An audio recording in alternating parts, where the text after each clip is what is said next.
Andrew McCART, IFL TV, proudly sponsored by Everlast. And I've got to say, I'm over the moon and my usual catchphrase, delighted to be joined by Kieran Farrell. Kieran, first and foremost, how's things, mate? I want to tell you the reason why I want to get you and do an interview with you, but first and foremost, how's life? How are you getting on?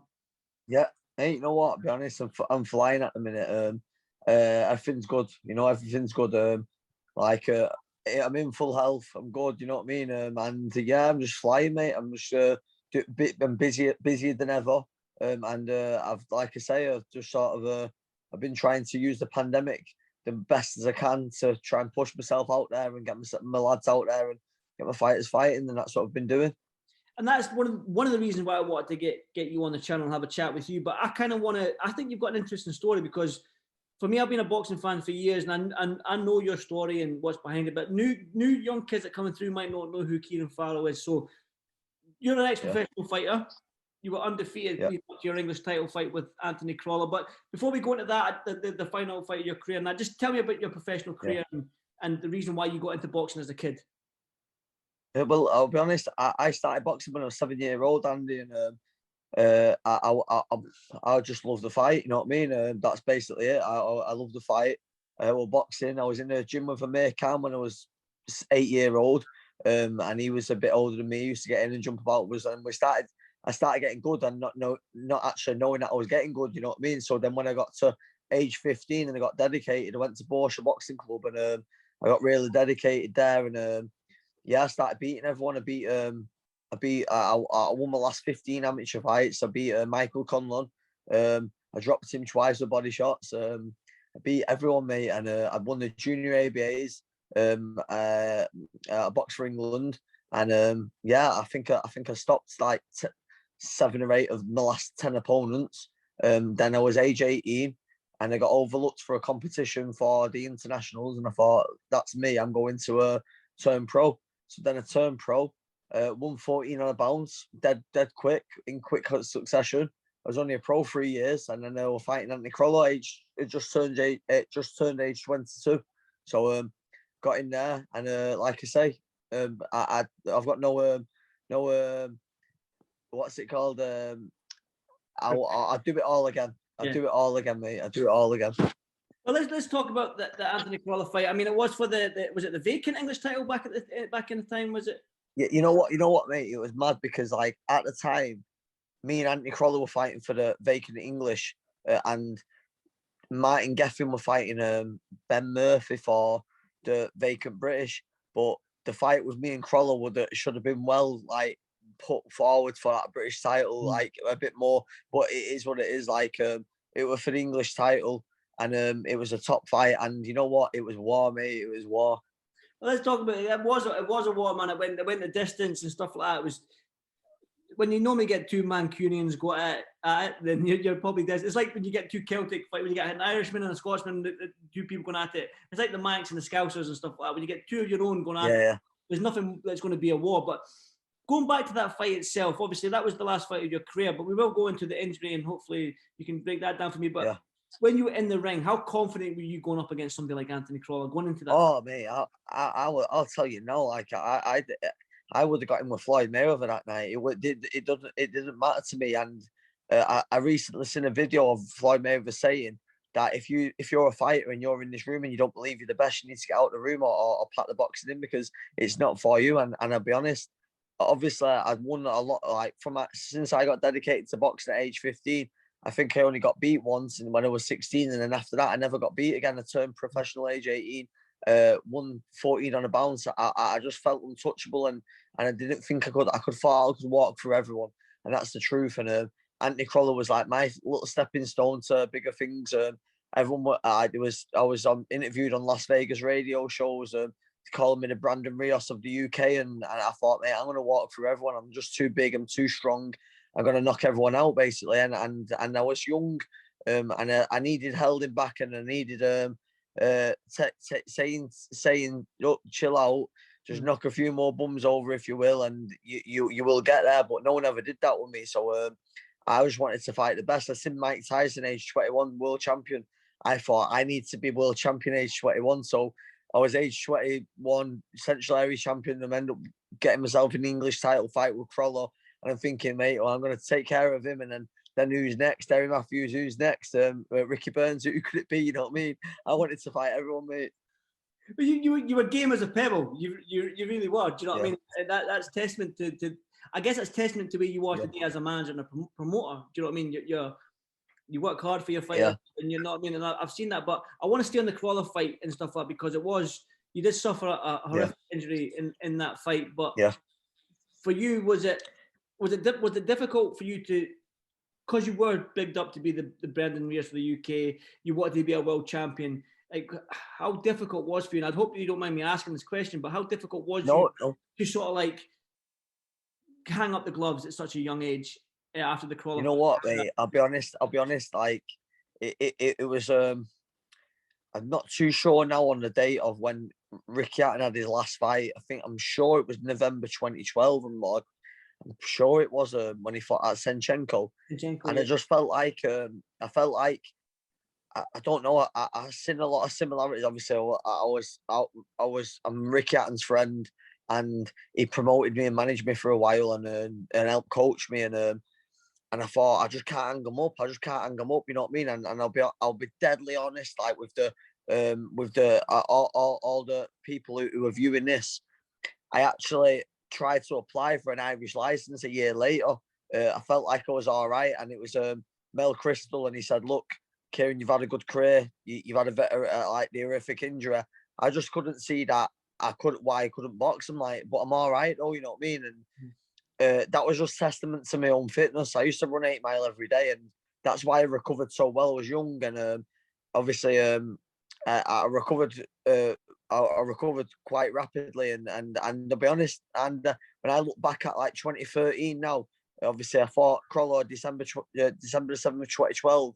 And then I was in intensive care for a couple of weeks, and then I come out and I just got Christmas through, and I couldn't walk for 8 weeks. I couldn't walk for 10 weeks. I was in my bed. I was bedbound, I was very slow, mate. And if I look back at interviews or anything from that day, I was slow. I was talking slow, and I've sped up a lot since, mate. You know what I mean? And there's no stopping me now. You know what I mean? Like you say, with the promoting and managing, that's what I'm doing now. I'm promoting, managing, and coaching fighters, and I just think the sky's the limit, and I've always had the same attitude. Like I said to the lads today who signed up, like, look, I want you to say you want to be a world champion. You need to have that ambition, because you, like I say, like it's like Floyd Mayweather said, you're in the wrong sport otherwise. You know what I mean? You need to want it to get to the top, and even if you fall short a little like I did, then at least you'll achieve quite a lot. You know what I mean? So you got to keep aiming to the top.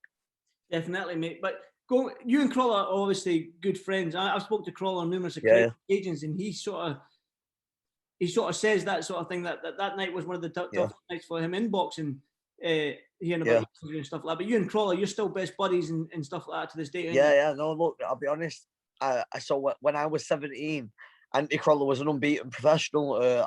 Probably he would have been 21, 22 then, so he was a few years older than me, and he come to watch me fight, and I was buzzing, mate. He come to watch me at Everton Park in the Junior ABA National Finals, and I was buzzing. I was like, oh my God, Anthony Crolla's come to watch me fight. And I actually won by knockout when I won the national title against Aaron Selden in the second round, who was a schoolboy champion.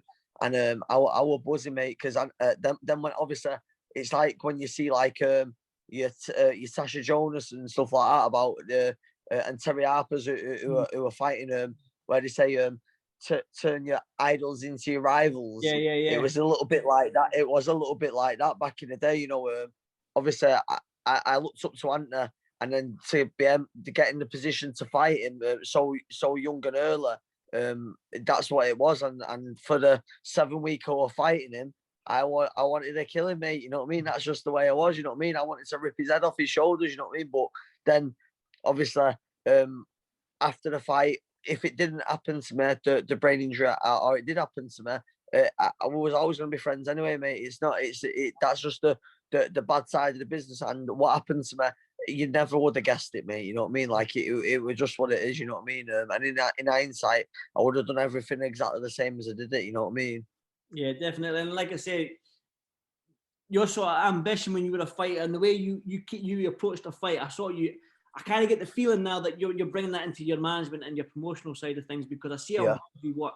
I mean, you don't pester me, but as soon as you get a fighter signed, like, boom, Andrew, can you interview me? It's the ambition that you've got to get your young fighters out there, which I love to see. Do you know what I mean? Yeah. That's why I kind of want you, because I want to know if that's that same passion that you had as a fighter. Do you still have that passion now that you're a manager and a promoter? Oh mate, I've got it more. I've got it more. I'll be honest. Like when I had the bleed on the brain, my brother, obviously Nathan, he's boxing now as well, and he's 3-0. But he got very depressed and he couldn't watch boxing. And I was sat there. I remember sat there watching. I think it was ESPN. Yeah, I was sat there watching some ESPN. It could have been Deontay Wilder or anyone early back in the day. And there were just like some bad knockouts and that. And Nathan was squinting at it, like, look, I can't turning away. He couldn't watch it. Whereas I was like dead chuffed, like that's a really good knockout. You know what I mean?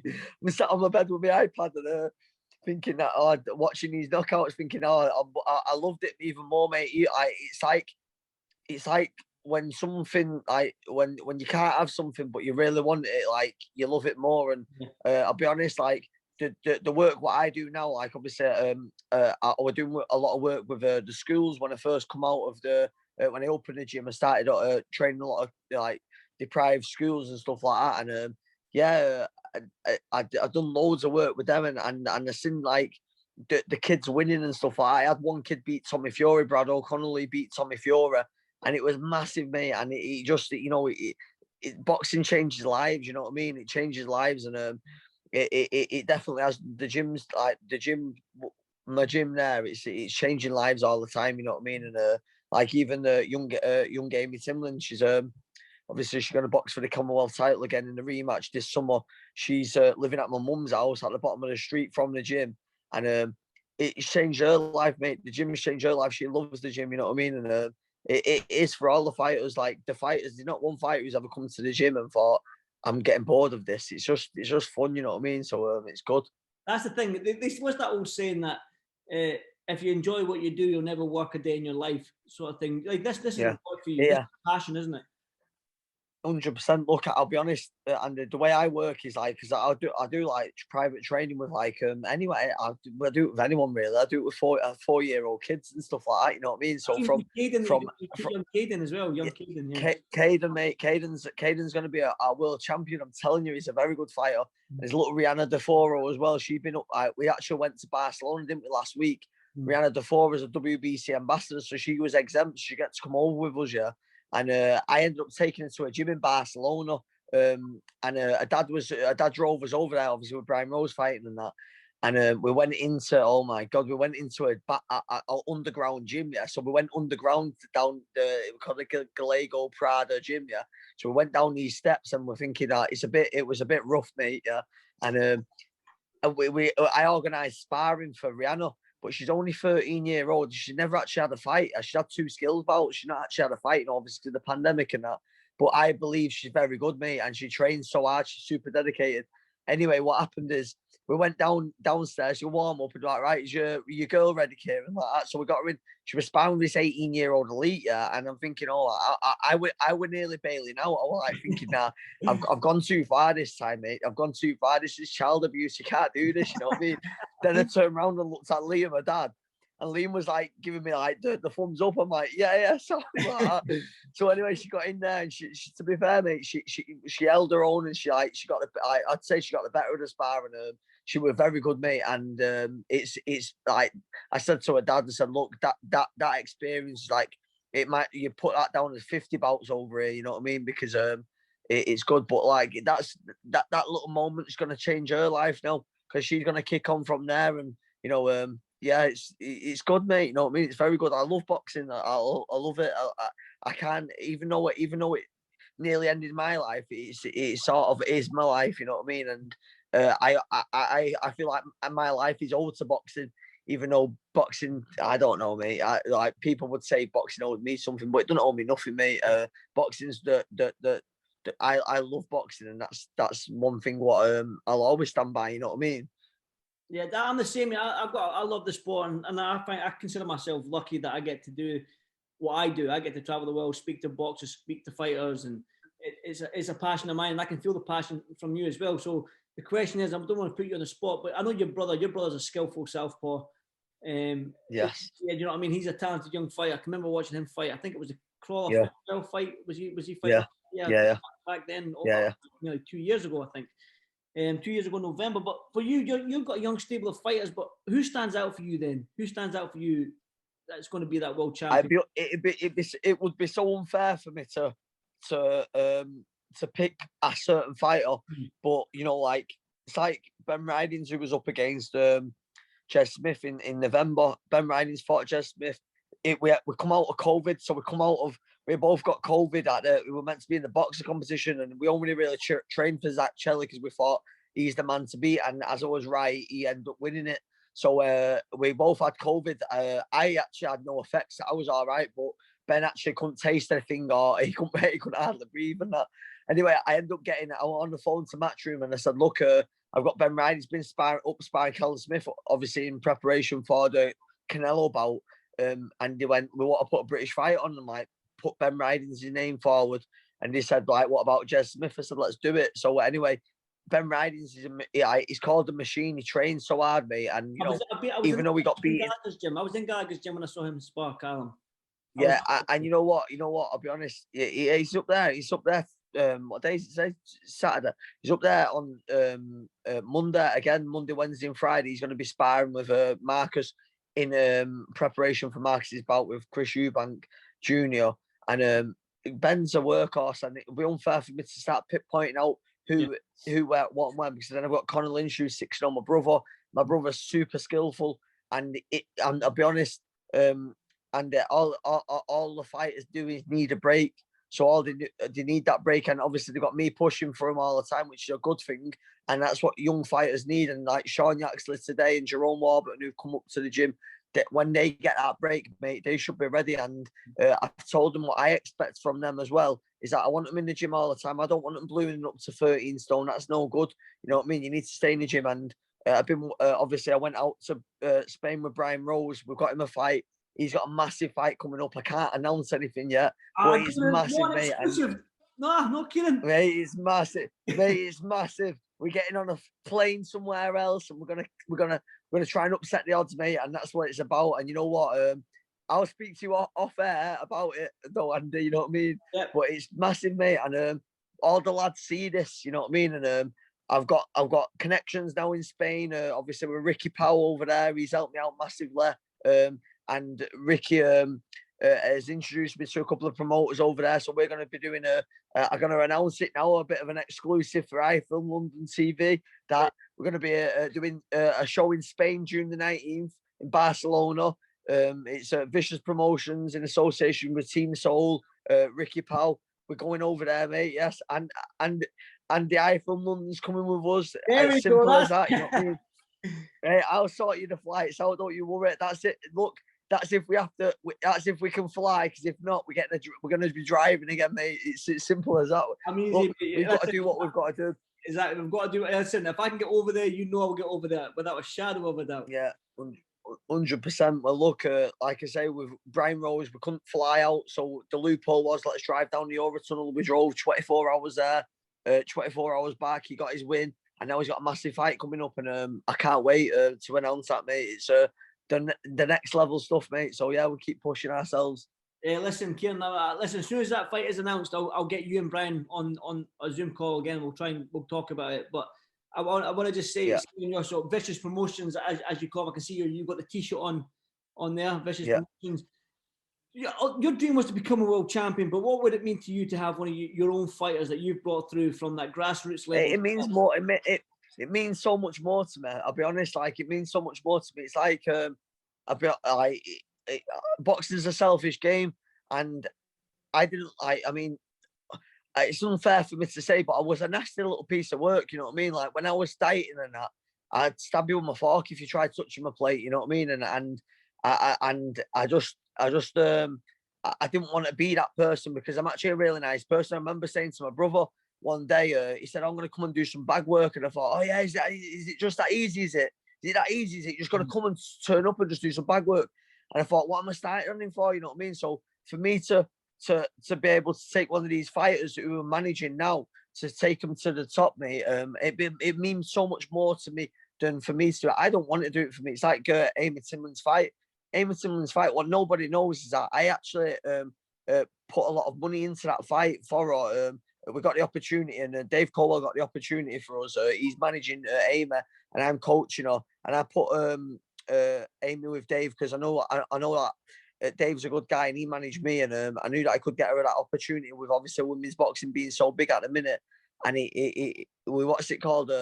I got my own sponsors to fund that fight. We got it out there, and I'm like, I've never took a penny from any from most of my fighters. They'll tell you I've not took a penny from most of them.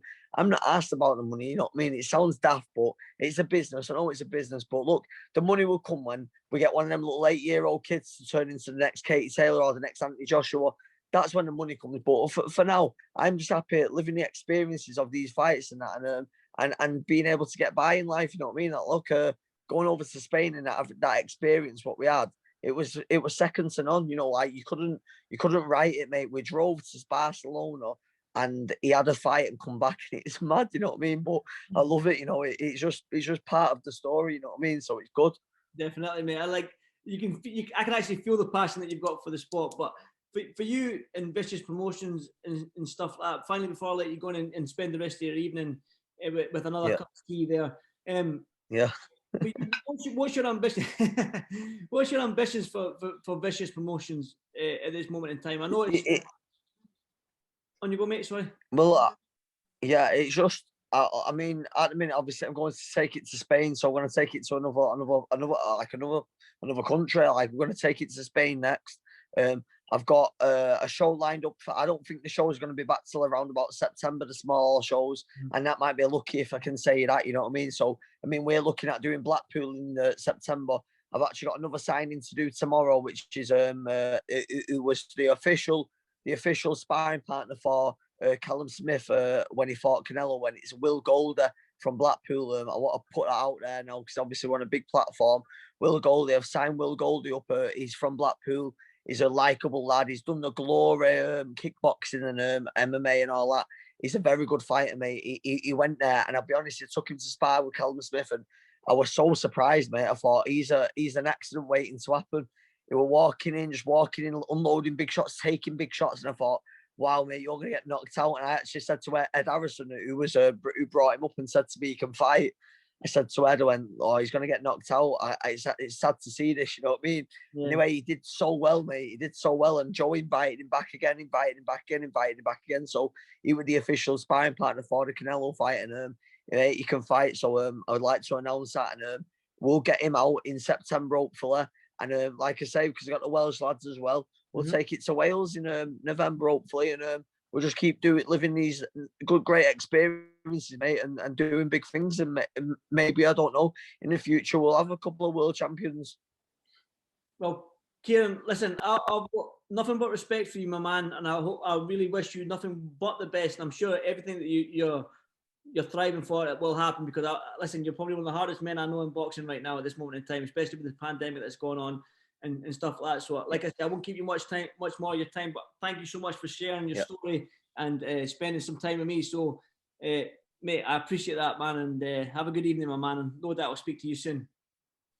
Yeah, top man, Andy. Thank you for the call, mate. I appreciate it. Top man. Anytime, brother. Anytime.